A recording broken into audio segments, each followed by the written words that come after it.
Bueno es estar juntos y poder alabar a nuestro Dios y poder darle la gloria al que vive y al que reina por los siglos de los siglos. Amén. El Señor está en medio de nosotros. Hoy es un día especial. Es el día en el cual los cristianos nos reunimos para alabar a nuestro Dios, para adorarle, para levantar su nombre. Y es un gusto poder estar congregados, poder abrir la Escritura, poder estudiar su palabra y también poder acercarnos a Él y adorarle. Sean bienvenidos todos aquellos que nos acompañan el día de hoy. También queremos dar la bienvenida a aquellos que nos sintonizan a través de la transmisión que llega a diferentes lugares, ciudades, estados, aún países.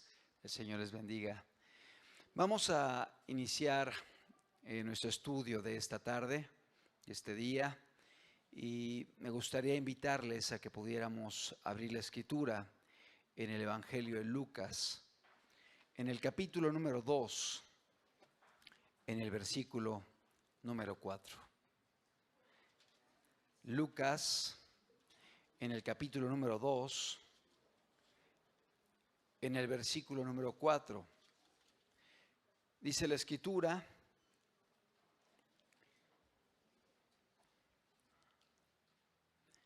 desde el verso 1, Lucas 2:1 dice la Escritura: aconteció en aquellos días que se promulgó un edicto de parte de Augusto César, que todo el mundo fuese empadronado. Este primer censo se hizo siendo Cirenio gobernador de Siria. E iban todos para ser empadronados, cada uno a su ciudad. Y José subió de Galilea, de la ciudad de Nazaret, a Judea, a la ciudad de David, que se llama Belén, por cuanto era de la casa y familia de David, para ser empadronado con María su mujer, desposada con él, la cual estaba encinta. Y aconteció que estando allí, se cumplieron los días de su alumbramiento, y dio a luz a su hijo primogénito, y lo envolvió en pañales, y lo acostó en un pesebre, porque no había lugar para ellos en el mesón. La Escritura nos habla acerca de este evento en el cual José y María se trasladan a la ciudad de Belén, y durante este traslado se da el alumbramiento, el nacimiento de Jesucristo. María estaba embarazada, ellos aún no estaban casados. María era virgen, es decir, no había nunca conocido a varón, se había guardado en integridad hasta el matrimonio. Había un desposorio entre ellos, es decir, ya había un compromiso para casarse. Estaba próxima la boda de José con María, pero aún no tenían vida conyugal, vida matrimonial, es decir, no había relaciones físicas entre ellos. Y es en ese contexto que María queda embarazada, una obra sobrenatural, una obra del Espíritu Santo. Pero curiosamente, cuando estaba a punto de darse el cumplimiento de los días de gestación para que pudiera nacer Jesucristo, viene un procedimiento de censo, un empadronamiento de la gente, y cada persona tenía que ir a la ciudad que le correspondía para poder anotarse en el padrón que se estaba haciendo. La gente fue llamada para ser empadronada, es decir, para hacer un censo, una lista de las personas. Y dice la Escritura que a José, por cuanto era de la familia de David, le correspondió moverse junto con María a la ciudad de Belén. Y es en este momento en el cual viene el nacimiento de Jesús. ¿Dónde vivía José y María? Vivían en la ciudad de Nazaret, es decir, era una ciudad que quedaba aproximadamente a 115 kilómetros de distancia de Belén. Pero como ellos tenían que ir a ser empadronados, se trasladan a la ciudad de Belén. Y efectivamente es en ese momento en el cual Jesucristo nace. ¿Por qué menciono todo esto? Porque a veces hay algunas confusiones pensando que Jesús vivió en Belén, cuando realmente gran parte de su vida la vivió en Nazaret. Sí es cierto, él nació en Belén de Judea, pero realmente él creció y él se desarrolló en una ciudad llamada Nazaret, que quedaba en otra región, que quedaba en territorio de otra tribu. Y es importante conocer todo esto, porque al conocerlo entendemos un poco más la Escritura, y también al entenderlo y al conocerlo podemos ver cómo Dios es fiel para el cumplimiento de su palabra. ¿Por qué digo que Dios es fiel? Porque la Escritura había dicho 7 siglos antes del nacimiento de Jesús que Jesús tenía que nacer en Belén de Efrata. Pero José y María no vivían en Belén. ¿Cómo nacería Jesús en Belén si ellos vivían en Nazaret, a más de 100 kilómetros de distancia?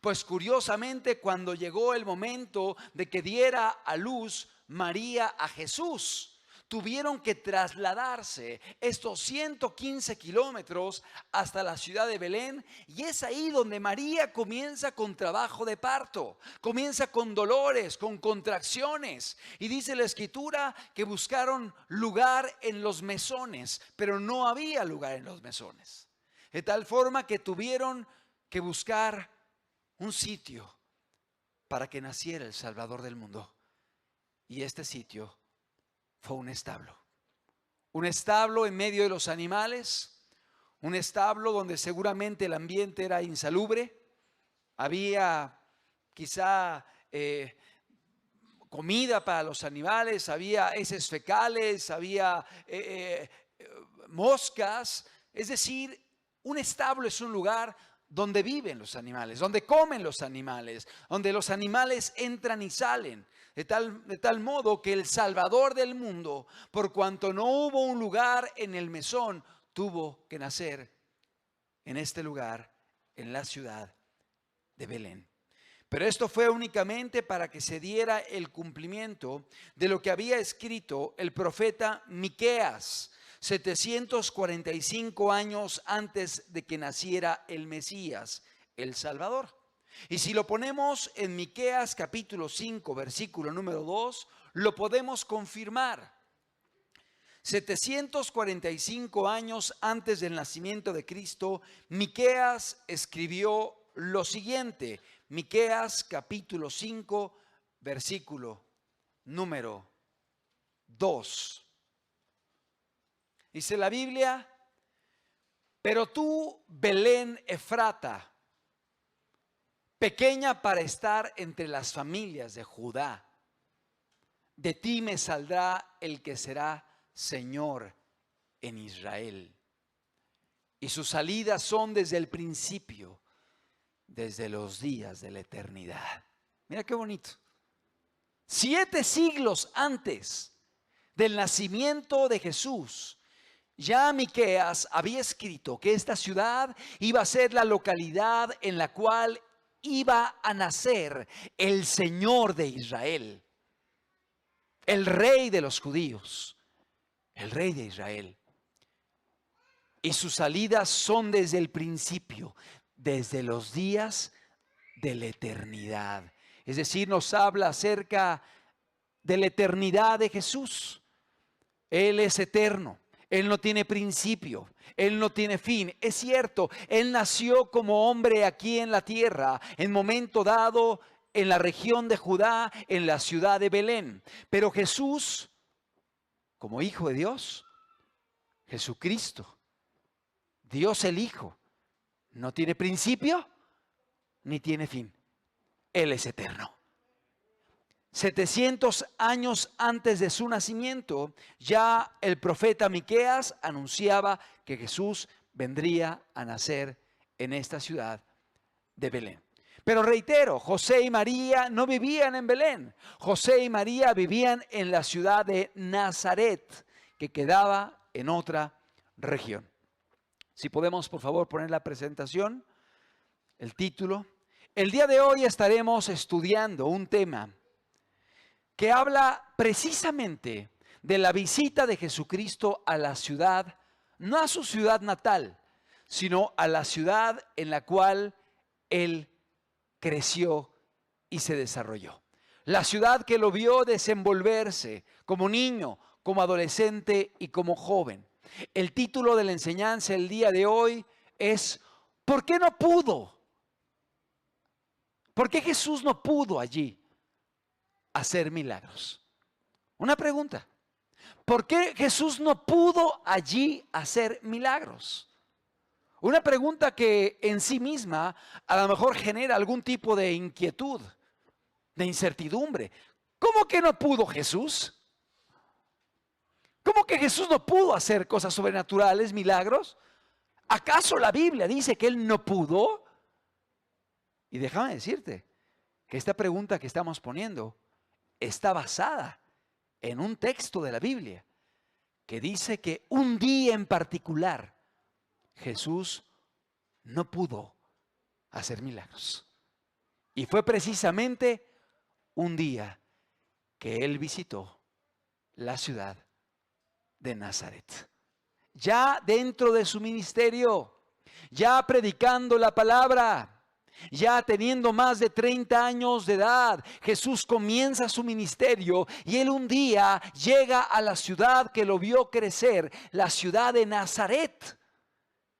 Y dice la Escritura que aconteció algo particular en Él, de lo cual Dios quiere que nosotros aprendamos para que podamos experimentar las bendiciones que Dios tiene para con cada uno de nosotros. Vamos a orar y vamos a pedirle a Dios en este día que Él nos hable a través de su palabra.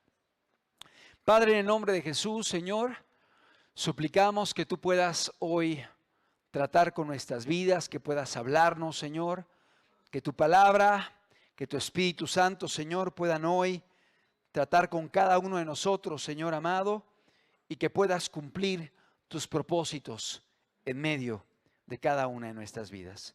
Te lo rogamos en el nombre de Cristo Jesús. Amén. ¿Por qué Jesús no pudo allí hacer milagros? ¿Por qué Jesús no pudo allí hacer milagros? Un día en la vida del ministerio de Jesús. Antes de que podamos analizar un poquito esto, te pido que me acompañes en Lucas capítulo 2, versículo número 39. Vamos a ver cómo el Evangelio de Lucas nos confirma que el lugar en el cual Jesús creció y se desarrolló fue la ciudad de Nazaret. Lucas 2:39. Dice la Escritura, después de haber cumplido todo lo prescrito en la ley del Señor, volvieron a Galilea, a su ciudad de Nazaret. Está hablando del momento en el cual José y María, teniendo Jesús la edad para ser circuncidado y para realizar ciertos rituales judaicos, dice la Escritura que después de haber cumplido lo que prescribía la ley para los judíos, volvieron a Galilea, a su ciudad de Nazaret.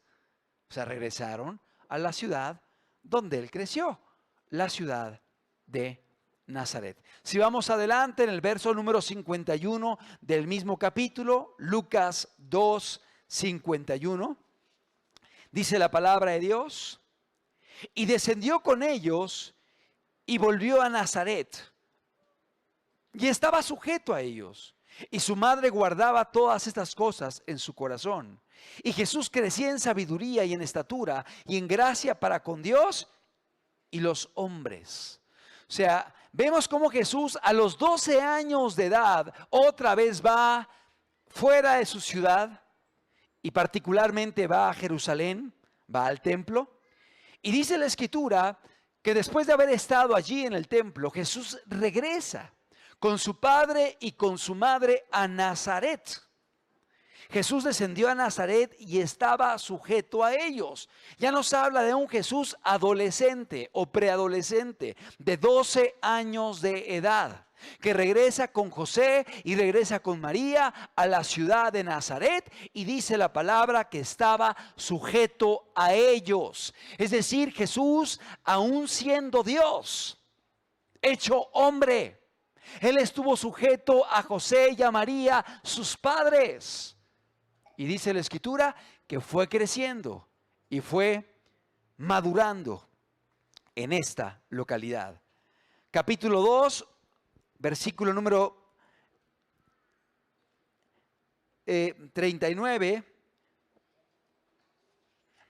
dice la Escritura: después de haber cumplido con todo lo prescrito por la ley del Señor, volvieron a Galilea, a su ciudad de Nazaret, y el niño crecía y se fortalecía y se llenaba de sabiduría, y la gracia de Dios era sobre él. Es decir, ya vimos que en la infancia Jesús regresó a Nazaret, en la preadolescencia Jesús regresó a Nazaret, y esta ciudad fue una ciudad que lo vio crecer, que lo vio desarrollarse, que lo vio estar de niño, de preadolescente, de adolescente, de joven, y aún en esta ciudad él fue creciendo y aprendió a desarrollar un oficio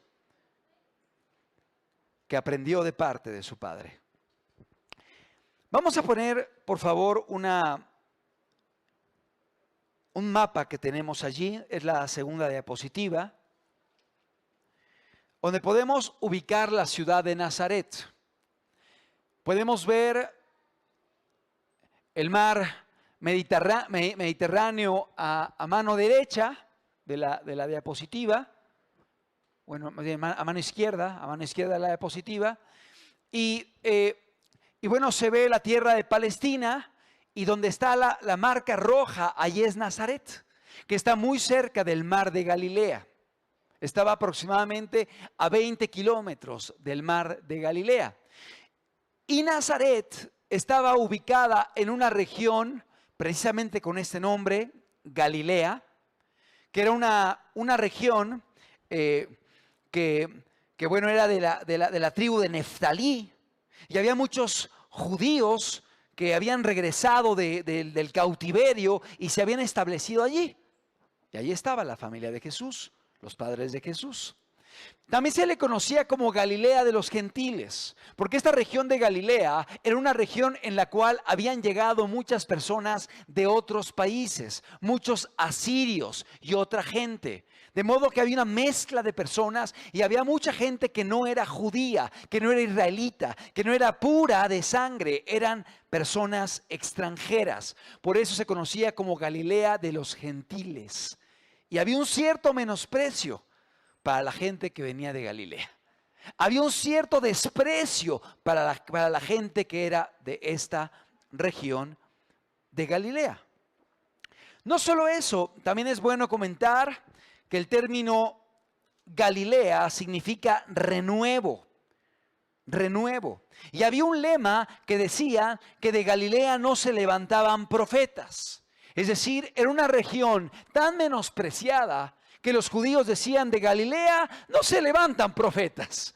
De allí no, porque era una sección donde la gente era considerada como no preparada, no culta, una mezcla, aunque había muchos judíos que habían llegado para asentarse allí, como es el caso de la familia de Jesús. Curiosamente, Jesús eligió a varios galileos para que pudieran ser parte de sus discípulos. Es decir, a veces de la gente más menospreciada, de la gente más ridiculizada, de la gente que las personas consideran que es más inferior, el Señor a veces los elige y los levanta y los utiliza para que podamos entender que el que hace la obra no es el hombre, sino Dios. Y que todos somos igualmente valiosos delante del Señor. No importa nuestra profesión, no importa nuestro estudio, no importa si no pudiste quizá prepararte, si hay analfabetismo y no sabes leer o escribir bien, no importa tu color de piel, no importa tu procedencia, tú eres muy valioso para Dios, tú eres muy importante, tú eres un ser humano hecho a imagen y semejanza de Dios. No importa tu línea genealógica, quién haya sido tu familia, tu padre, tu madre, tu abuelo, etc. Tú eres un ser humano valioso para Dios. Amén. Es importante esto. Podamos comprenderlo. Jesús eligió a Galileos para poder levantar a sus discípulos y poder propagar el evangelio a diferentes regiones. Y la familia de Jesús vivía allí en Nazaret. Vivía en Galilea. La siguiente diapositiva, por favor. Nazaret significa reverdeciente o vástago, o sea, algo que nace, ciudad de Galilea. Si podemos poner la última diapositiva, por favor, es otro mapa y a través de él podemos observar el recorrido que hicieron José y María para Belén. La parte de arriba, donde empieza la línea roja, es Nazaret, y la parte de hasta abajo, en la línea roja, es Belén.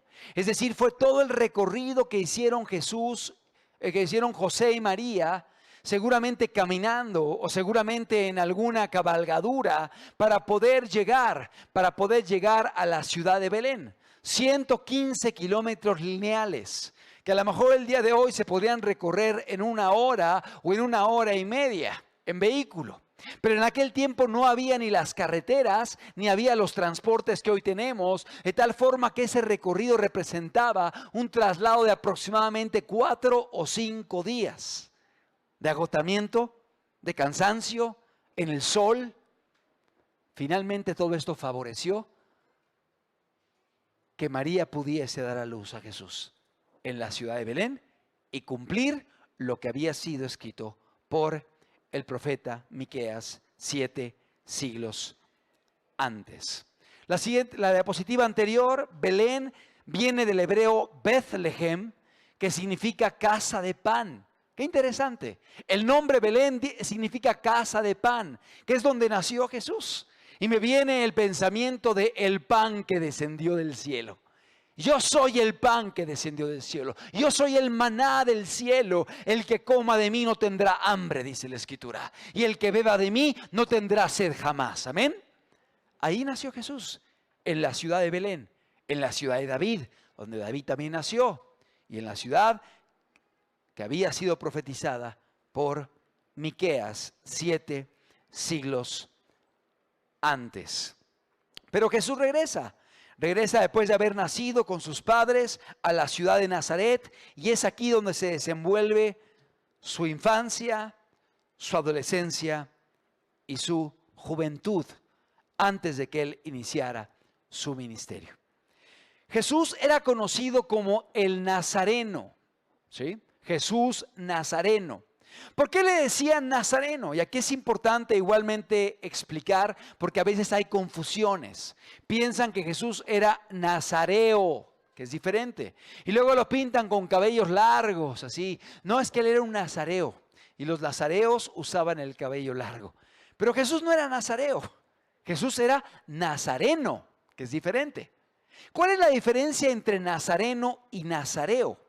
El nazareno era el que vivía en Nazaret.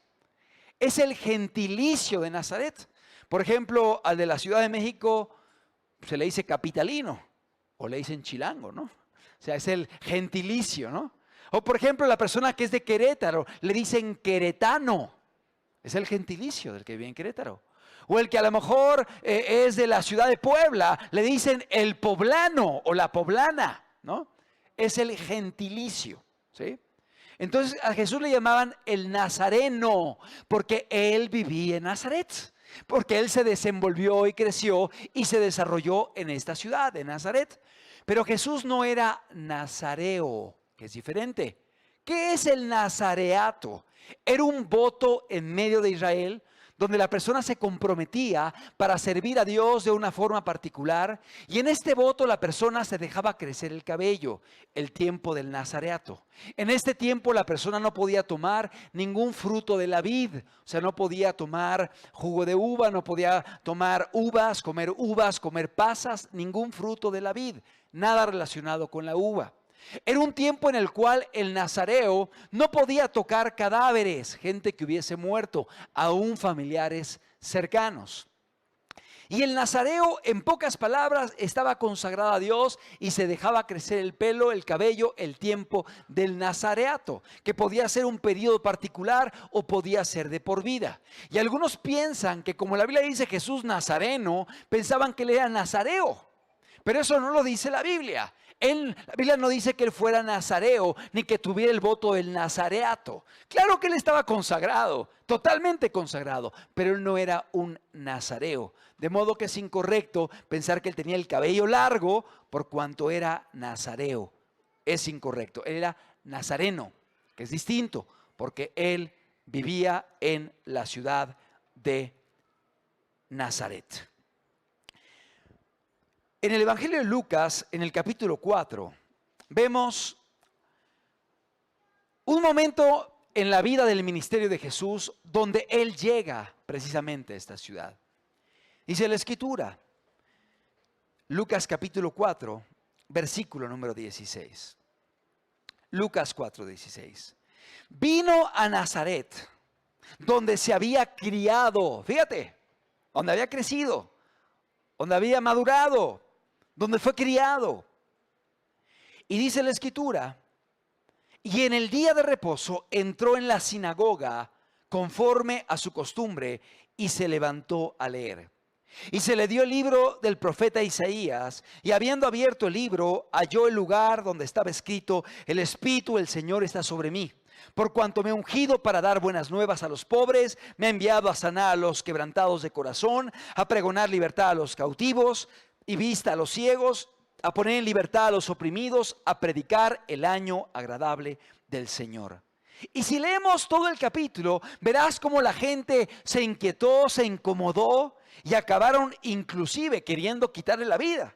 Si vamos unos versículos adelante, dice la Escritura, verso 28, Lucas 4, 28, es Jesús en Nazaret. Al oír estas cosas, todos en la sinagoga se llenaron de ira. Y levantándose le echaron fuera de la ciudad y le llevaron hasta la cumbre del monte sobre el cual estaba edificada la ciudad de ellos, para despeñarle. Le iban a aventar de un despeñadero. Dice la palabra, mas él pasó por en medio de ellos y se fue. Fíjate la reacción que hubo para con Jesús en Nazaret. Y aquí quiero hacer un alto y decirte que Jesús tuvo un ministerio donde Él estuvo viajando por todo Israel a varias ciudades. Él estuvo predicando la palabra en diferentes ciudades de Jerusalén. Y la gente lo veía, la gente lo escuchaba. Y su ministerio fue acompañado de muchas señales y milagros que estaban profetizados igualmente varios siglos antes. Isaías había dicho que cuando viniera el Mesías, los ciegos verían, los mudos hablarían, los sordos oirían, los cojos se levantarían. Es decir, habría un ministerio lleno de milagros. Y efectivamente el ministerio de Jesús fue acompañado de muchas señales para que la gente pudiera creer, para que la gente pudiera saber que Él era el Mesías y en Él se cumplían lo que habían dicho los profetas del Antiguo Testamento y que el pueblo de Israel estaba esperando. Y bueno, dice la palabra de Dios que Jesucristo estuvo predicando, había muchos milagros, estuvo haciendo señales. Y realmente Él trabajó dentro de la tierra de Israel. Su ministerio no fue en otras naciones. Su ministerio no fue en otros países. Su ministerio no fue centrado a ir a otras localidades fuera de Israel, sino que Él trabajó con el pueblo de Israel, con los hijos de Abraham. Es muy importante esto. Jesús salió 2 veces de su territorio. La primera de ellas con María y José, que salieron huyendo porque Herodes quería matar a Jesús y se fueron a Egipto y luego regresaron. Y la segunda vez Él salió ya en su ministerio con sus discípulos a la tierra de los sirofenicios, pero salió a descansar, no salió a predicar, no salió a evangelizar. Su trabajo fue con las ovejas perdidas de la casa de Israel. Inicialmente comenzó Él predicando a los hijos de Abraham y después de eso la obra iba a salir a todo el mundo, pero Él comenzó trabajando con los hijos de Abraham. Es muy importante esto. De tal forma que su ministerio estaba lleno de obras sobrenaturales, de milagros, de señales, de prodigios. Y yo aquí quiero preguntarte algo. Si Él hacía tantas obras milagrosas, sanaba a los ciegos, levantaba a los cojos, restauraba a los paralíticos, le daba vista a los ciegos, le daba oído a los sordos y los mudos podían hablar. Si Él hacía todo esto, ¿tú crees que Él no habría querido hacer milagros en su tierra con la gente que Él conocía? En Nazaret estaban sus compañeros de juego. Estaban los niños con los que Él corría ahí en las calles polvosas de Nazaret. En Nazaret estaban sus compañeros académicos. Ahí cuando estudió, quizá en la escuela pegada a la sinagoga, después de haber estado preparándose en casa inicialmente, y luego en la sinagoga, del lado estaba la escuela, y aprendió, y leyó, y la ley. Ahí estaban sus compañeros de escuela, con los cuales Él había crecido. Ahí estaban los vecinos, que Él saludaba en la mañana cuando salía y entraba, y los conocía de muchos años. Allí estaban los comerciantes que les vendían quizá la fruta, la verdura, la carne, y que conocían a su familia, que lo conocían a Él. Allí en Nazaret estaban aún personas a las que Él ayudó con su oficio, porque Él, siendo hijo de un carpintero, aprendió el oficio de la carpintería. Y la gente ubicaba a José el carpintero, pero con el paso de los años, no solamente ubicaban a José el carpintero, ubicaban a Jesús el carpintero. Es decir, lo conocían como el carpintero, así como en tu casa quizá en la esquina hay un plomero, o hay quizá una persona que se dedica a hacer trabajos de vulcanizadora, y tú lo ubicas, la gente lo ubica, la gente lo saluda. O el panadero en la otra esquina que hace los bolillos muy ricos y pasan y lo saludan, buenos días. El panadero, el herrero, el electricista. Jesús era el carpintero. La gente lo conocía, conocía a José, conocía a Jesús. Él hacía trabajos. Quizá le llevaron una silla para reparar, un banco, una mesa, hizo una puerta. No lo sabemos, no hay detalles de esto. Pero la Escritura nos dice que era conocido como el hijo del carpintero y que era conocido como Jesús, el carpintero. Él desarrolló un oficio. Él conocía a sus clientes, la gente iba, la gente le llevaba cosas a reparar, la gente lo ubicaba. Había gente que Él amaba, con la cual Él había crecido. Y vuelvo a preguntarte, ¿tú crees que no quería Jesús que la gente escuchara el Evangelio y hacer milagros en su pueblo, en su tierra, donde Él se había criado? Claro que Él quería, era lo que Él deseaba. Yo creo que un cristiano ama a todo el mundo, pero tienes un amor más especial por aquellos que son cercanos a ti. No puedes comparar tu amor para con un hijo al amor quizá con un niño desconocido. Sí hay un amor natural por cualquier ser humano, pero hay un amor mucho más intenso, mucho más profundo por la gente que está cerca de ti, por tu familia, por tus hijos, por tus padres, por tus vecinos, por la gente con la cual has convivido, con tus compañeros. Jesús amaba a esta gente, Jesús apreciaba a la gente de Nazaret, y Él llegó a la ciudad de Nazaret y quería que se extendiera la obra en este lugar. Pero vamos a ver qué pasó en Nazaret. Mateo capítulo 13, versículo número 53. Jesús había estado predicando la palabra en diferentes ciudades de Israel, en diferentes localidades de su territorio. Y de pronto entraba a la ciudad que lo había visto crecer. Mateo capítulo 13, versículo número 53.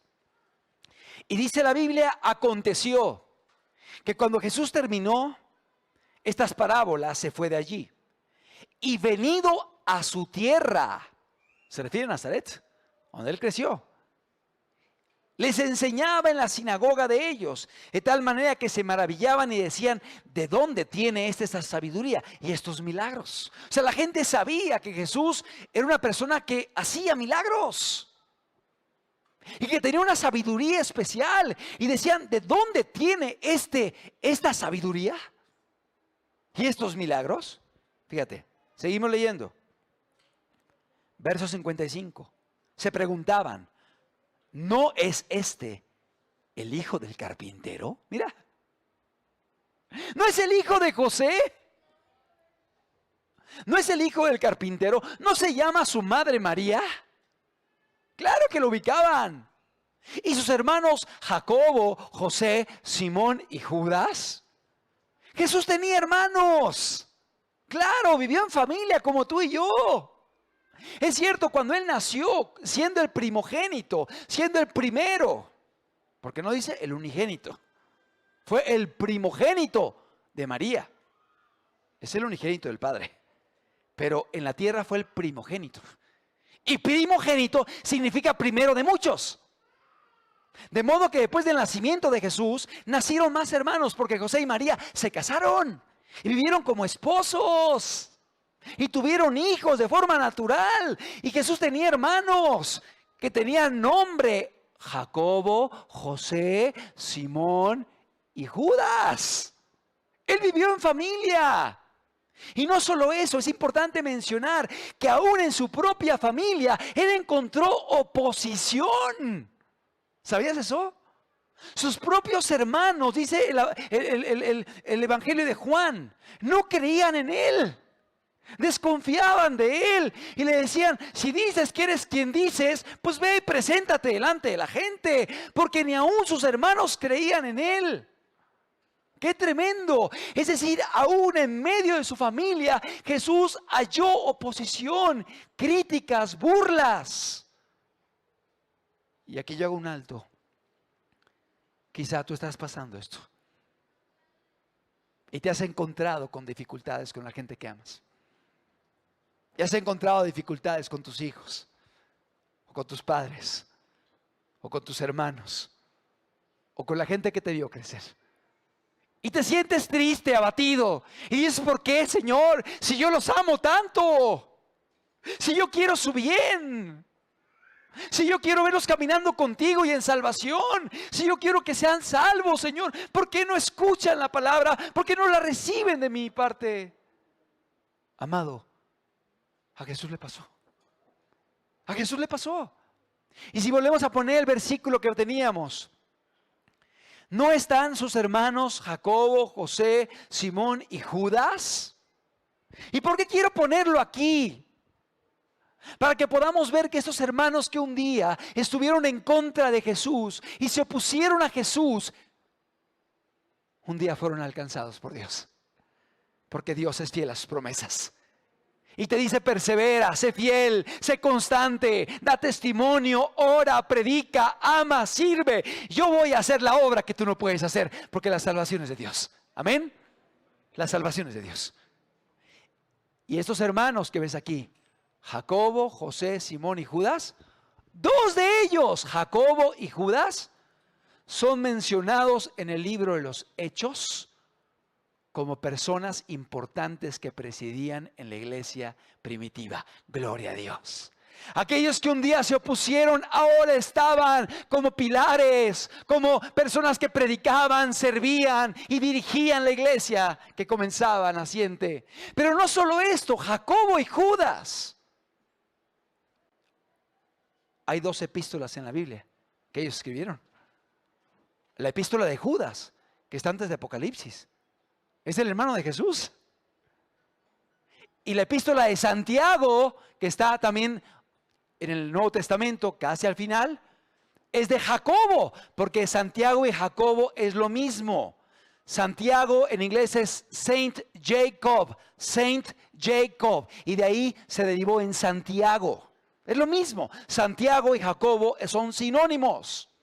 Y este Jacobo que ves aquí fue el autor de la carta a Santiago. ¿Cuántos dan gloria a Dios? Tenemos un Dios que es fiel. Hoy podemos ver oposición, hoy podemos ver rechazo, hoy podemos ver aversión negativa, pero Dios es fiel a sus promesas y Él lo va a hacer. Jesús quería que la gente con la cual Él creció, Él se desenvolvió, pudiera ser impactada, pero Él veía cierta resistencia y es importante que lo notemos. Estamos hablando de Jesús, del Hijo de Dios, del pastor de los pastores, del príncipe de los pastores. Y aún Él vivió esto, tuvo dificultades con la familia. Sigue diciendo, verso 56, ¿no están todas sus hermanas con nosotros? O sea, José y María tuvieron hijos y tuvieron hijas. Y dice, no están todas sus hermanas.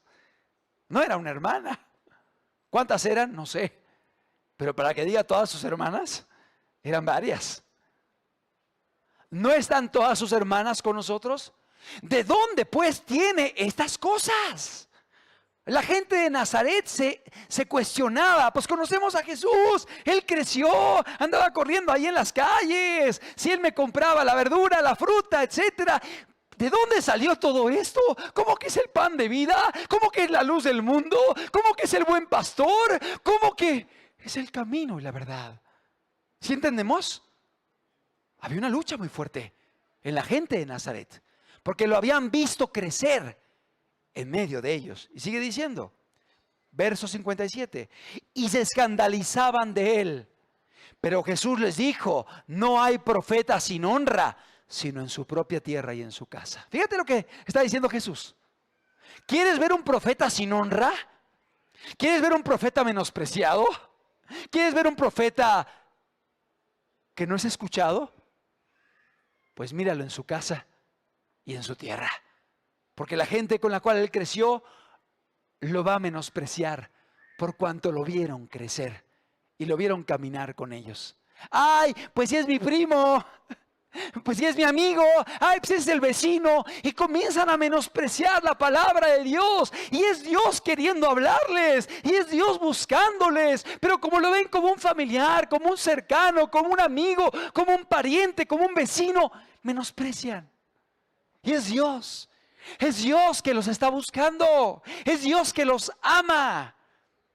Pero dice Jesús, no hay profeta sin honra, sino en su propia casa, en su propia tierra y en su casa. Verso 58. Y dice, y no hizo allí muchos milagros a causa de la incredulidad de ellos. Y no hizo allí muchos milagros a causa de la incredulidad de ellos. Quiero que me acompañes a Marcos capítulo 6. Es un pasaje paralelo. Marcos capítulo 6 es otro de los evangelistas, es otro de los evangelios que nos habla de este evento. Versículo 1, Marcos capítulo 6, versículo número 1. Es el mismo pasaje, pero vamos a ver aquí algunos puntos interesantes. Salió Jesús de allí y vino a su tierra otra vez, y le seguían sus discípulos.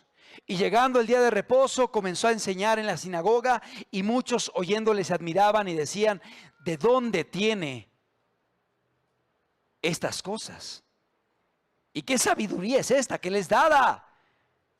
Y estos milagros que por sus manos son hechos. La gente se asombraba y decía, ¿de dónde tiene este Jesús todo esto que dicen de él? Que se oye de él. Porque es un ministerio lleno de señales, lleno de prodigios y de autoridad, de palabras de vida y de palabras fuertes, donde él mismo decía, yo soy el camino, yo soy la verdad, yo soy la vida, yo soy el buen pastor, yo soy la luz del mundo. O sea, él se llamaba, él se autonombraba el Salvador y el Mesías. La samaritana dijo, cuando él venga, cuando el Mesías venga, y él dijo, yo soy el que habla contigo. ¡Qué hermoso! Y la gente se escandalizaba y decían, ¿de dónde tiene estas palabras este hombre? Seguimos. Verso 3, fíjate cómo dice. 6:3.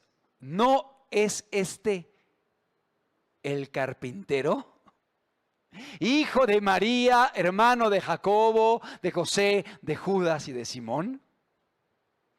Sí, él era el carpintero y era hermano. Era hermano.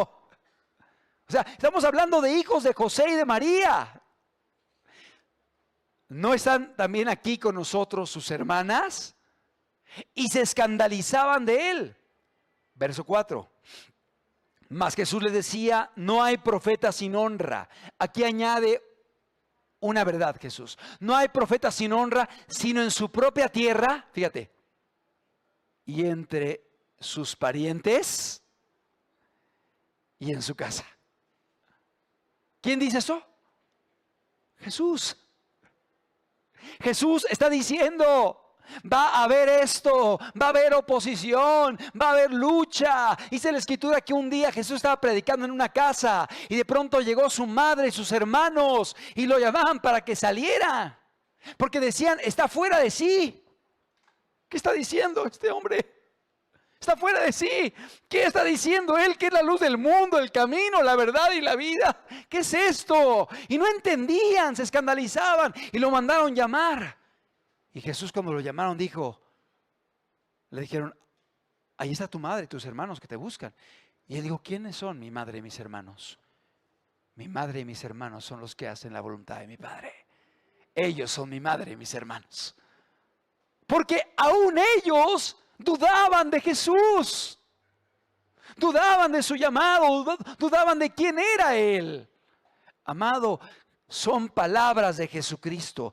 No hay profeta sin honra, sino en su propia tierra y entre sus parientes. Y vuelvo aquí a enfatizar, seguramente te has sentido desanimado o desanimada. Yo lo he vivido. Y duele. Y duele mucho. Porque es gente que has visto crecer. O con la cual has crecido. Es gente que amas. Es gente que aprecias. Es gente que quisieras que entrara al reino. Y de pronto ves dureza, ves indiferencia, ves burlas, ves críticas, ves menosprecio y hay un quebranto en tu corazón y de pronto quiere venir el desánimo diciendo quizá nunca van a ser alcanzados. Yo te digo algo, tenemos un Dios que es fiel y si Él lo ha dicho, Él lo va a cumplir. Pero es importante que tú perseveres, que no te desanimes, que sigas adelante, que sigas amando, que sigas sirviendo, que sigas predicando, que sigas doblando las rodillas con paciencia y con fe, no con queja, no diciendo, ay, pero ¿por qué? ¿Por qué? ¿Por qué? No, confía, Dios lo va a hacer. Tú haz lo que está en tus manos y Dios hará lo que tú y yo no podemos hacer. Él lo va a hacer. Tú sé fiel, tú persevera, tú sigue adelante. Son palabras de Jesús. No hay profeta sin honra, sino en su propia tierra y entre sus parientes y en su casa. Verso 5, si lo ponemos por favor, porque de aquí se inspiró el tema del día de hoy. Y no pudo hacer allí ningún milagro. ¿Sí dice así la Biblia? Y no pudo hacer allí ningún milagro, salvo que sanó a unos pocos poniendo sobre ellos las manos. Pero fuera de ellos no pudo. No pudo hacer ningún milagro. Y así lo escribe el evangelista. No pudo hacer ningún milagro. Sí es cierto, sanó unos pocos enfermos, salvo que salvo unos pocos, pero fuera de esos pocos no pudo hacer. ¿No pudo Jesús? No pudo. ¿No pudo Jesús? No pudo. Ahora la pregunta es, ¿por qué no pudo? ¿No pudo porque ese día se levantó con el pie izquierdo? No creemos en eso. No importa con qué pie te levantes, si crees en Dios Él va a estar contigo. Y si le obedeces, no somos supersticiosos. ¿Qué pasó ese día? ¿Se levantó sin poder? ¿Se despertó ese día sin compasión Jesús? ¿No tenía compasión? ¿No tenía amor por las almas? ¿Y por eso no pudo? ¿Por qué no pudo Jesús? ¿No tenía respaldo del Espíritu Santo ese día? ¿Quizás se apartó ese día el Espíritu de él? Claro que no. El Espíritu reposaba sobre él. Él estaba con el Espíritu Santo, acompañándole durante su ministerio. ¿Por qué no pudo? Pero así dice la Biblia, no pudo. Le faltó poder ese día y el término griego es dunamis. No pudo, no tuvo el poder. ¿Por qué no pudo Jesús? El problema no estaba en Jesús. El problema estaba en los receptores. En él había poder. En él había compasión. En él había deseo de ver los milagros y las salvaciones. En él había anhelos de ver sanidades y milagros y prodigios y portentos. Pero si no pudo, el problema no estaba en él. El problema estaba en los receptores. El problema estaba en la gente que le escuchaba. Y volvemos a leer el verso 5.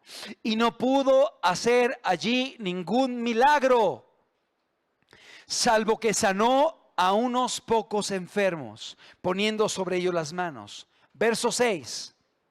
Y estaba asombrado de la incredulidad de ellos. Y estaba asombrado de la incredulidad de ellos. ¿Por qué no pudo? Porque había incredulidad. Porque no había fe en que Dios quería bendecirles. Porque no había la confianza de que Dios podía hacer milagros en las vidas. Y por cuanto había apatía, había indiferencia, había incredulidad, había falta de fe, no pudo Jesús bendecirlos. Y no que Dios haya dejado de ser todopoderoso. Él es todopoderoso. Pero Él ha decidido respetar la voluntad de las personas. Y Él ha decidido obrar de acuerdo a la fe que le tengamos. Es muy importante esto. Él puede hacerlo. Él tiene el poder, Él tiene el amor, Él tiene la buena voluntad, Él tiene el anhelo. Pero Dios a veces no obra en las vidas porque haya en las vidas apatía, indiferencia, incredulidad o indisposición a caminar con Él. Y esto frena la obra de Dios. Es decir, Dios no llega y rompe la puerta y dice: ya llegué, hazte un lado. Él está a la puerta y llama. Y si alguno oye la voz y le abre la puerta, Él entra y se sienta contigo y come contigo. Él es un caballero. Gloria a Dios. Él no llega rompiendo puertas. Él no llega diciendo: aquí estoy, quieras o no quieras. No. Él toca la puerta y llama. Y dice la Biblia que aún queriendo Jesús obrar en estas vidas, no pudo. No pudo. ¿Y por qué no pudo? Porque estaba asombrado por la incredulidad de ellos. Una indiferencia, una falta de fe, una falta de expectativas. Amado, qué verdad tan importante. Tanto Mateo en el capítulo 13 que leímos, como Marcos en el capítulo 6, nos dice que Jesús estaba asombrado de la incredulidad. Y está relacionado con que no pudo hacer muchos milagros en aquel lugar. Podemos aplicarlo el día de hoy en medio de nosotros. Dios no ha cambiado. Dios sigue teniendo compasión. Dios sigue queriendo salvar a las vidas. Dios quiere hacer milagros en las familias, en las casas. Pero la pregunta es, ¿nos estamos acercando a Él con confianza? ¿Hay fe en nuestras vidas? ¿O será que estamos limitando el poder de Dios por la desconfianza? ¿Por la falta de expectativa? La Biblia nos muestra que muchas veces Jesús, que hacía milagros, la gente le decía: Señor, sáname, Señor, límpiame, Señor, haz esto. Y Él decía: conforme a tu fe te sea hecho. Conforme a tu fe te sea hecho. ¿Tienes fe? Recibe. ¿Tienes fe? Vas a ver la mano de Dios en tu vida. Conforme a tu fe te sea hecho. Es decir, Dios puede, Dios quiere. Pero la pregunta es, ¿creemos? ¿Confiamos en Él? Porque es imposible que Dios pueda bendecir a una persona que desconfía de Él. Porque el que desconfía de Dios le hace a Él mentiroso. Porque es necesario que el que se acerca a Él crea que le hay y que es galardonador de los que le buscan. Tenemos que confiar, debemos creer para que podamos ver la obra de Dios en nuestras vidas, en la gente que nos rodea, en las familias. Y el confiar significa perseverar independientemente de las circunstancias. Se puede ver todo oscuro, pero Dios ha dicho y Dios va a cumplir. Podemos ver oposición, podemos ver dificultades, podemos ver quizá escarnios. Pero si Dios lo ha dicho, Él lo va a hacer. Él va a ser fiel. Él es poderoso. Pero si empezamos, no me escuchas, es que no quieres, es que ya van 2 años, que ya va 1 mes, y pareciera que hay más desconfianza que fe. Amado, ¿con qué expectativa nos acercamos a Él? ¿Con qué confianza y seguridad, sabiendo que Dios es poderoso para hacer la obra? Conforme a tu fe te sea hecho. Recordamos el caso de Jesús caminando en medio de la multitud y la gente le apretaba. Y había tanta gente que Jesús estaba apretujado en medio de la multitud. Pero en medio de la multitud dice la palabra de Dios que llegó una mujer arrodillándose, tocó el borde del manto de Jesús. Y cuando esta mujer tocó el borde del manto de Jesús, Jesús dijo, ¿quién me ha tocado? Alguien me tocó. Y Pedro le dice, Señor, ¿cómo que alguien te tocó? La multitud te aprieta, te están llevando a un lado para otro, como el que va en el metro, ¿no? Y te va llevando así, abren la puerta y no quieres salirte y te sacan. Alguien me tocó. Pues te están tocando por todos lados.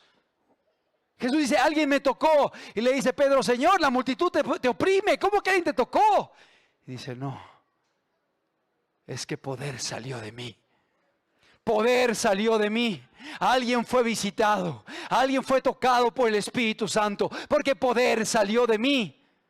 Porque había una mujer que había llegado detrás y había tocado el borde del manto de Jesús, diciendo, esta fuente de sangre se va a secar si tan solo tocar el borde de su manto. Y dice la palabra que tan pronto tocó el borde, la fuente de su sangre se secó y quedó libre de su azote. Y cuando Jesús dijo, alguien me ha tocado, la mujer llegó y le dijo, yo soy, Señor. Yo soy la que te toqué, yo toqué el borde de tu manto. Y el Señor le dice, mujer, tu fe te ha hecho salva, ve en paz y queda sana de este azote. Amado, Jesús se asombraba por la fe de la gente. Cuando llegó la cananea, cuando llegó el centurión y veía la fe en ellos, decía, oh mujer, oh varón, grande es tu fe. Y se asombraba Jesús. Que podamos tener esta fe. Señor, dame esta fe. La necesito. Amados, qué importante es la fe para que podamos ver los milagros de Dios en nuestras vidas y a nuestro alrededor. Y recordamos el caso del padre que tenía el hijo lunático, que llamó a los discípulos y oraron por él y no pasó nada. Y de pronto llega Jesús y el Señor le dice, mira, tus discípulos oraron, pero no pasó nada y mi hijo está mal.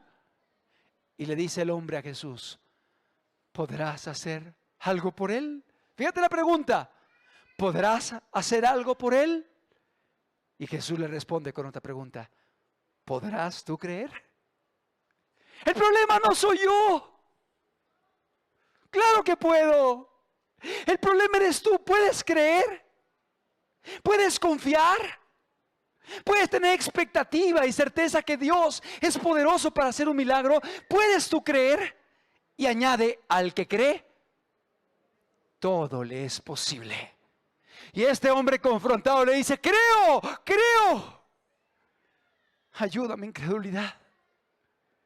Y en ese momento el joven comenzó a retorcerse y Jesús lo liberó y Jesús lo sanó. Hermano, amigo, qué importante es la fe. Qué indispensable es la fe para que podamos ver la obra de Dios en nuestras vidas y en la gente que nos rodea. Y saber que va a haber oposición, y saber que va a haber lucha, y saber que va a haber gente que no va a querer inicialmente. Tú persevera, tú sigue orando, tú sigue predicando, tú sigue amando, tú sigue confiando en Dios. Y el Señor lo va a hacer. El Señor lo va a hacer. Y lo vas a ver con tus ojos, aquí en la tierra o en la eternidad. A lo mejor ni siquiera lo vemos con los ojos físicos, pero lo veremos un día en el cielo. Gloria a Dios. Esa es nuestra confianza. Amado, qué importante es que podamos tener fe. Y la pregunta es, ¿con qué confianza te acercas a Dios?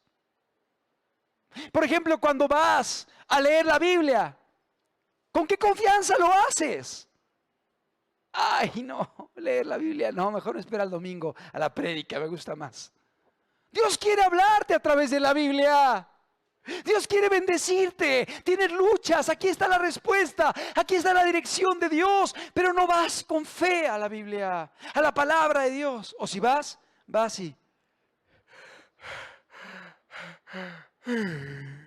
ay, ¿dónde me quedé? Ay, mejor leo el Salmo 117 que está chiquito. Y así ya leo un capítulo. Salmo dice, ay, ya lo leí, ya leí mi capítulo, Señor, buenas noches. ¿Qué confianza hay? ¿Qué expectativa hay? ¿Qué hambre y necesidad de Dios hay?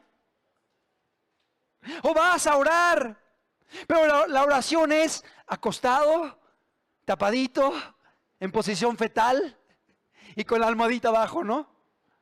Y de pronto al minuto pues ya está roncando. O sea, ¿qué expectativa hay? ¿Qué necesidad hay? ¿Qué fe hay para buscar a Dios? Yo sé que a veces el sueño puede ganar. Yo sé que a veces hay cansancio, el trabajo, yo lo entiendo. Pero ¿qué tanta expectativa hay? ¿Qué tanta hambre? Porque de pronto llega ahí un video, no sé, de algún deporte o algo y eso sí, mira, no parpadean. O sea, están así o alguna programación que les interesa y no se mueven, no se paran, no bostezan. Silencio total. Pero para la palabra no. ¿Qué confianza hay? ¿Qué expectativa? ¿Qué fe? ¿Qué actitud para con Dios? ¿Cómo te estás acercando al Señor? El Señor nos habla esto para que podamos valorar. Quizá estamos frenando las bendiciones de Dios porque no hay esta fe, porque no hay esta confianza, porque no nos acercamos a Él con la actitud necesaria y eso está frenando la bendición de Dios. Él sigue siendo todopoderoso. ¿Cuántos dicen amén? Él sigue siendo todo amor. Él sigue queriendo que todos los hombres sean salvos. Él sigue teniendo poder para convencer de pecado, de justicia y de juicio. Él sigue teniendo poder para sanar, para liberar y para dar salvación. Pero en ocasiones no vemos las maravillas porque falta la confianza. Falta la confianza, falta la expectativa, falta la disposición de decir, Señor, quiero, necesito, creo, Señor. Creo, aunque la higuera no florezca. Creo, aunque no haya frutos en la vid. Creo, aunque no haya aceitunas en el olivo, Señor. Creo, aunque no haya vacas en los corrales. Creo, Señor, porque tú lo has dicho y tú eres fiel a tu palabra. ¿Qué expectativa hay Dios quiere que nos acerquemos confiadamente ante el trono de la gracia para hallar misericordia y gracia para el oportuno socorro. ¿Cuántos lo creemos? Se llama el trono de la gracia. Acerquémonos al trono de la gracia confiadamente, dice el autor de la carta a los Hebreos. Acerquémonos confiadamente al trono de la gracia. Pero sin fe es imposible agradar a Dios. Si nos acercamos diciendo, Señor, te pido por fulano, ay, pero tú sabes que es muy duro, Señor, que no va a cambiar. No, Señor, Él no puede cambiar. ¿Cuál expectativa? ¿Cuál fe? ¿Cuál confianza? Ay, Señor, te pido por mi esposo, o por mi esposa, o por mi padre, o por mi hijo, por el vecino. Pero pues la verdad es que, pues tú sabes, Señor, Él, no creo. No hay la confianza, no hay la fe. Dios es todopoderoso. Dios es bueno. Él desea bendecirnos. Y aún Él dice, pedid y se os dará, buscad y hallaréis, tocad y se os abrirá. Porque todo padre, ¿acaso no da a sus hijos lo que le piden? Si vosotros siendo malos sabéis dar buenas dádivas, ¿cuánto más vuestro Padre que está en los cielos dará aquello que necesites? O dará el Espíritu Santo a los que se lo pidan. Claro que sí. Dios está deseoso, Dios desea obrar, Dios desea bendecir, Dios quiere ayudarte, Dios quiere transformarte, Dios quiere fortalecerte en tus batallas, Dios quiere acompañarte en tus luchas, independientemente cuáles sean. Dios quiere llevarte a vencer tus enemigos, aunque sean grandes como Goliat. Y que tengas nada más unas pequeñas piedritas y una honda en tu mano. Y el enemigo venga con un paladín ahí enfrente o con un hombre enfrente de él llevándole un escudero y con escudo y con jabalina y con espada. El Señor va por nosotros.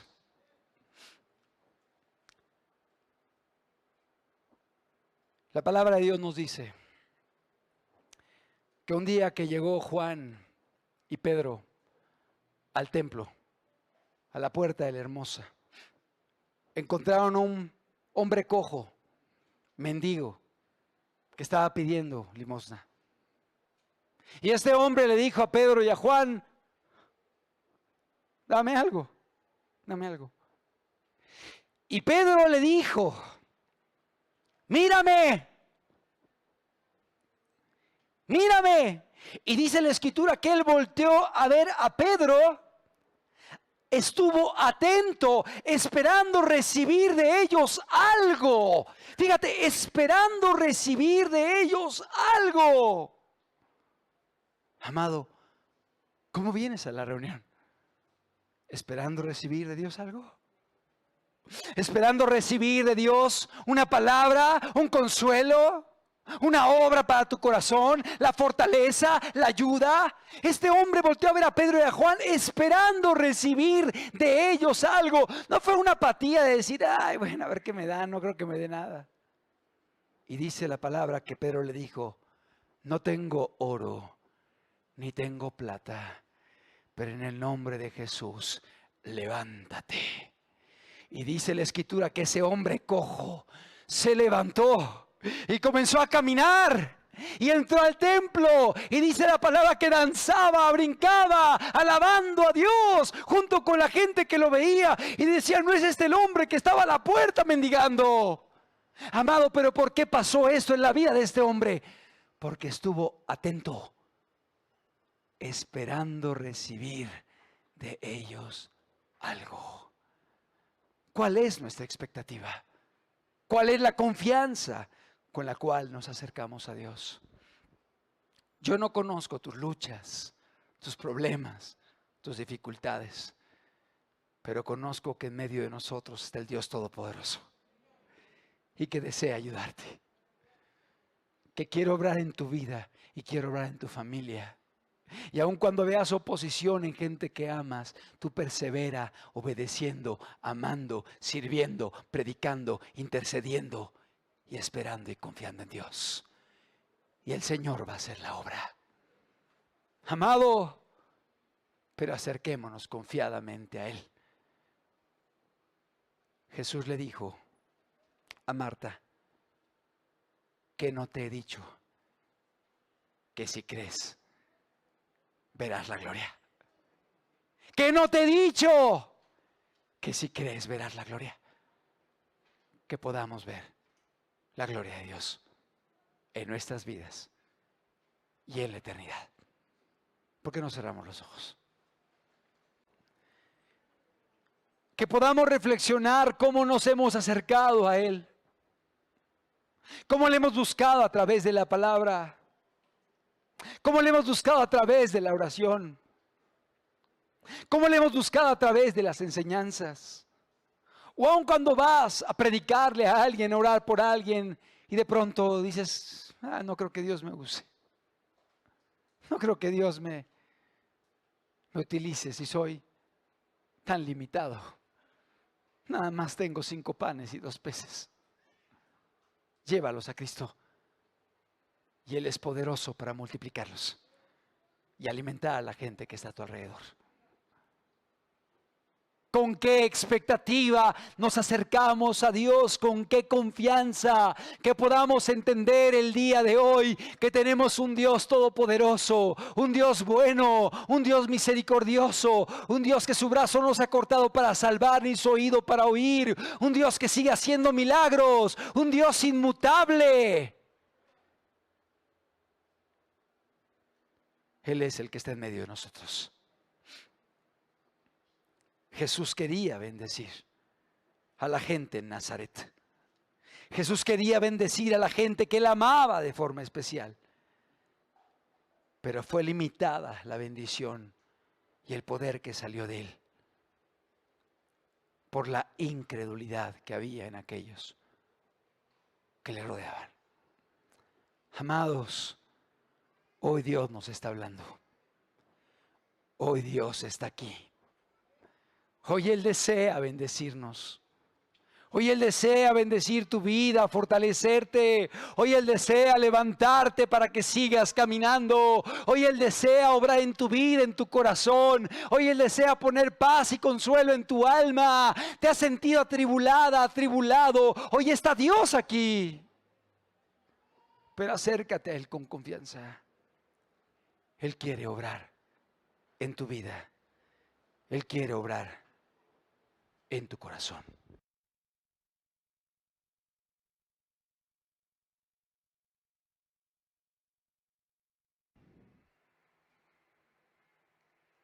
Él quiere que aprendamos a confiar en Él.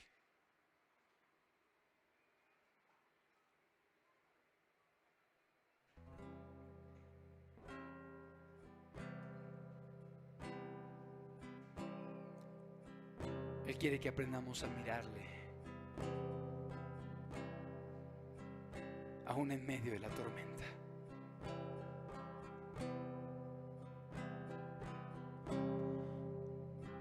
Aun cuando Él te diga,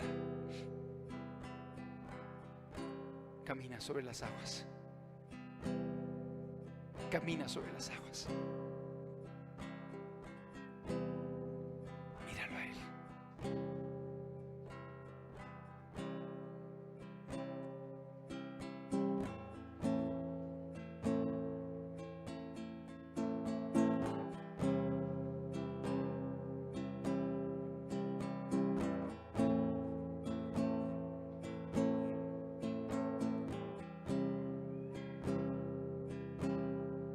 El Señor nos llama a confiar.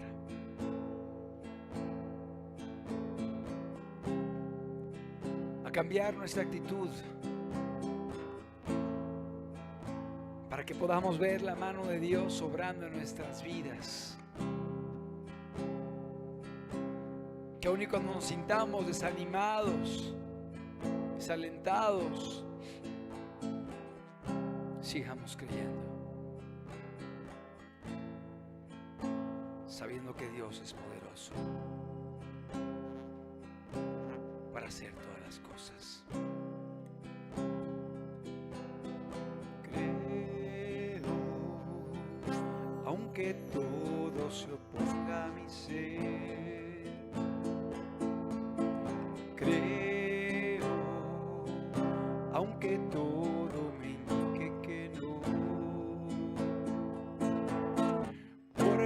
basado mi fe en un Dios inmutable, en un Dios que no cambia, en un Dios que es amor. Porque he basado mi fe en un Dios inmutable, en un Dios que no cambia, en un Dios que es amor. ¿Podemos creer? Creo, aunque todo parezca morir.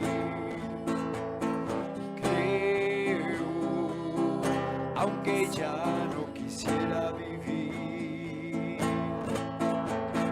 Porque he basado mi vida en palabras sinceras, en palabras de amigo, en palabras de Dios. Porque he basado mi vida en palabras sinceras, en palabras de amigo, en palabras de Dios. Creo, aunque nadie quisiera creer. Creo, aunque todos se opongan a mí.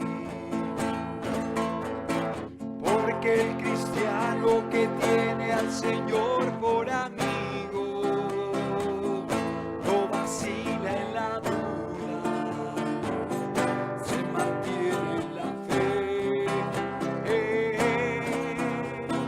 Porque el cristiano que tiene al Señor por amigo no vacila en la duda, se mantiene en la fe. Creo, aunque vea a los hombres odiar. Creo, aunque vea a los niños llorar. Porque aprendí con certeza que Él sale al encuentro en las horas más duras, con su amor y su luz. Porque aprendí con certeza que Él sale al encuentro en las horas más duras, con su amor y su luz. ¿Cuántos pudiéramos decirle hoy: creo en ti, Señor? Quiero confiar, Señor. Y aun cuando sientas que hay debilidad en tu cuerpo y en tu alma en las luchas, que le puedas decir como aquel padre: creo, Señor, ayuda a mi incredulidad. Creo, Señor, aun cuando dude, ayúdame, Señor, a ser fiel y perseverar. ¿Cuántos podemos decirle creo? Te invito a que nos pongamos de pie y entonemos este canto a Dios. Creo, aunque todo se oponga a mi ser. Creo, aunque todo me indique que no. Porque he basado mi fe en un Dios inmutable, en un Dios que no cambia, en un Dios que es amor. Porque he basado mi vida en un Dios inmutable, en un Dios que no cambia, en un Dios que es amor. Creo, aunque todo parezca morir. Creo, aunque se haga difícil seguir. Porque he porque he basado mi vida en palabras sinceras, en palabras de amigo, en palabras de Dios, porque he basado mi vida en palabras sinceras, en palabras de amigo, en palabras de Dios. Creo, aunque nadie quisiera creer. Creo, aunque todos se opongan a mí. Porque el cristiano que tiene al Señor por amigo no vacila en la duda, se mantiene en la fe. Porque el cristiano que tiene al Señor por amigo no vacila en la duda, se mantiene en la fe.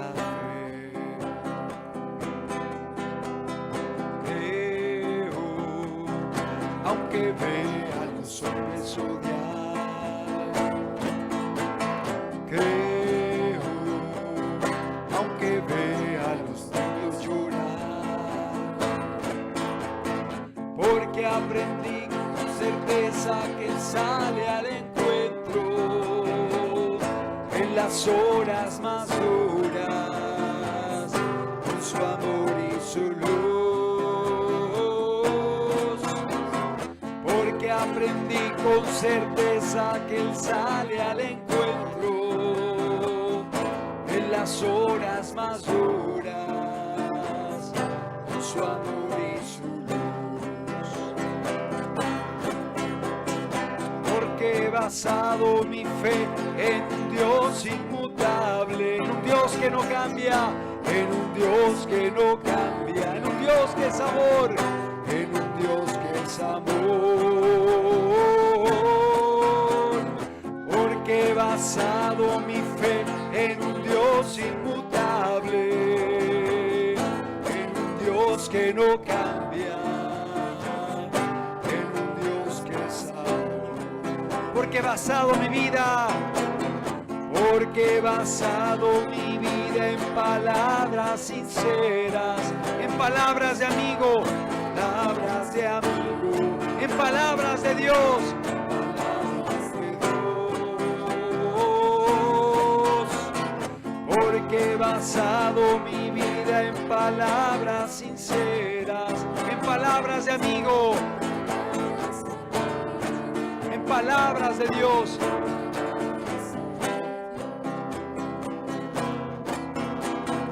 Porque cristiano que tiene al Señor por amigo no vacila en la duda, se mantiene en la fe. Porque el cristiano que tiene al Señor por amigo no vacila en la duda, se mantiene. Porque aprendí con certeza, porque aprendí con certeza que Él sale al encuentro en las horas más duras, con su amor y su luz,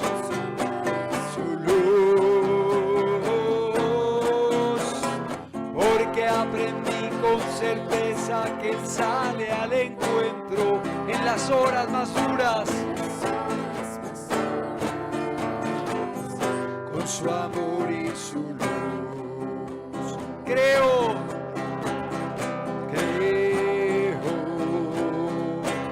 oh bendito Señor. Creo, oh bendito Señor.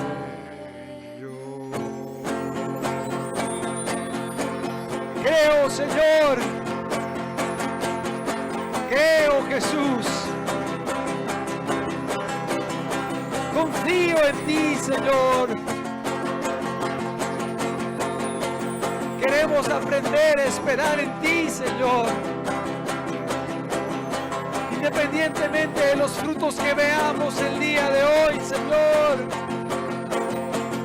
Queremos confiar, Señor. Queremos perseverar, Jesús. Ayuda nuestra incredulidad, Señor. Creo, Señor. Creo, confío, Señor. Creo en ti. Aleluya. Aleluya, Señor.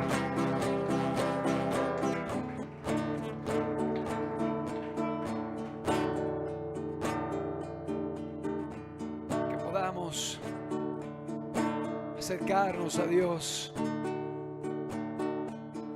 con una actitud diferente, con expectativas, con confianza, con certeza de que Él es poderoso para hacer todas las cosas. Mi confianza he puesto en ti, solo en ti, ya mi carga en ti eché, voy a seguir con tu gracia sobre mí. Quiero servir hasta el día en que Jesús vuelva por mí. Mi confianza he puesto en ti, solo en ti, ya mi carga en ti eché, voy a seguir con tu gracia sobre mí. Quiero servir hasta el día en que Jesús vuelva por mí. Aleluya. No quiero ya mirar atrás. Ayúdame a no desmayar. Te necesito y hasta el final.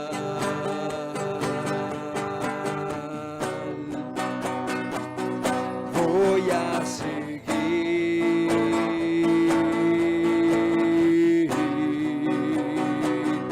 Quiero servir.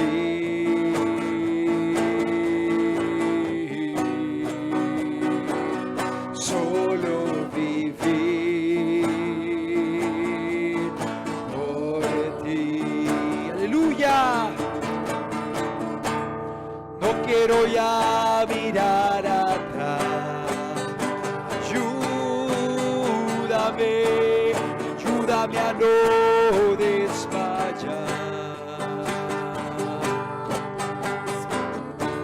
Te necesito y hasta el final.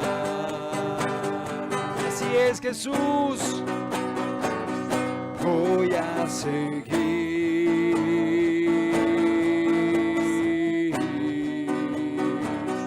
Quiero servir.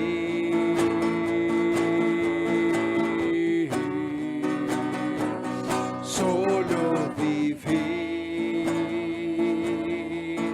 por ti. Aleluya. No quiero ya mirar atrás. No quiero ya mirar atrás. Ayúdame a no desmayar. Te necesitamos, Señor Jesús. Te necesito y hasta el final.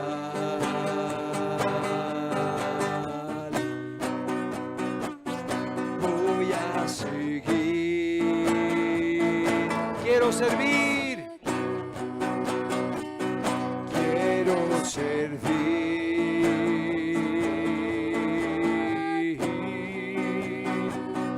solo vivir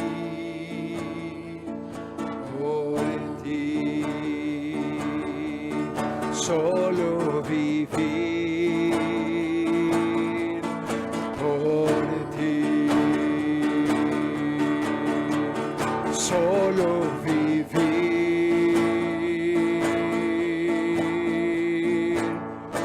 por ti.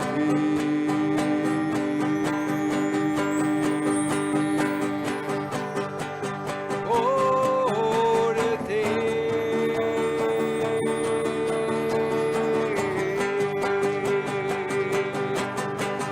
Vivir por ti, Jesús.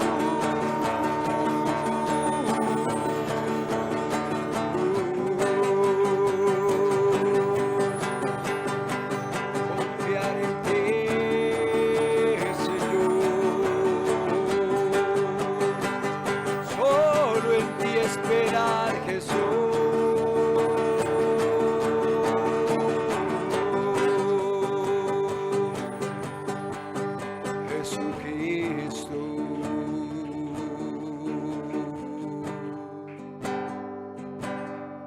Jesucristo.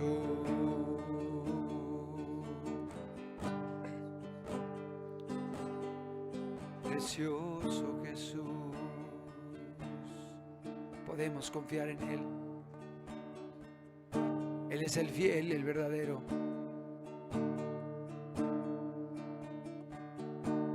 Él es el que dio su vida por nosotros en la cruz. Y menospreció su propia vida por amor a ti, por amor a mí.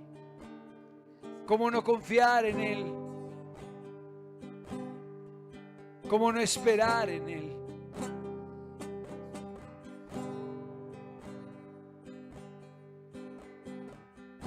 Él es el que dijo: mirad a mí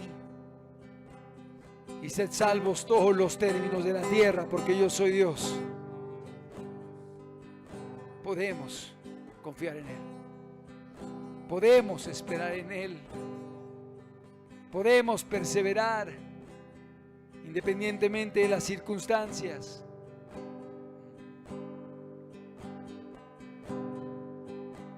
Y aunque la higuera no florezca y no haya fruto en la vid, y aunque los montes se lancen al mar o la tierra tiemble, puedo confiar. Miro las circunstancias, no, no, no. Yo miro su amor, su grande amor. No me guío por vista. Alegre estoy. Oh, miro las circunstancias, no, no, no. Yo miro su amor, su grande amor. No me guío por vista. Alegre estoy. Y aunque la higuera no florezca Y no haya frutos. y no haya fruto en la vid, y aunque los montes se lancen al mar o la tierra tiemble, puedo confiar. No miro las circunstancias, no, no, no. Yo miro su amor, su grande amor. No me guío por vista. Alegre estoy. Hoy no miro las circunstancias, no, no, no. Yo miro su amor, su grande amor. No me guío por vista. Alegre estoy. No me guío por vista. No me guío por vista. Alegre guío por vista, no me guío por vista. Alegre estoy. Gracias, Padre, por tu palabra. Gracias, Señor, por lo que nos has hablado el día de hoy, Señor. Concede que esta palabra nos permita caminar de una forma diferente, enfrentando luchas, problemas, dificultades, tentaciones, con una actitud distinta, Señor. Y que podamos verte obrar cada día más a nuestro alrededor y en nuestras vidas, Señor. Confiando en ti, esperando en ti. Una confianza obediente, una confianza que persevera, una confianza paciente, una confianza valiente, una confianza que no se acobarda, que no se aleja, que no camina desobedeciendo, sino que una confianza que nos lleve a perseverar en ti, Señor. Puestos los ojos en Cristo Jesús, el autor y consumador de nuestra fe. Gracias, Señor Jesús. Muchas gracias por tu palabra. En el nombre precioso de Cristo Jesús.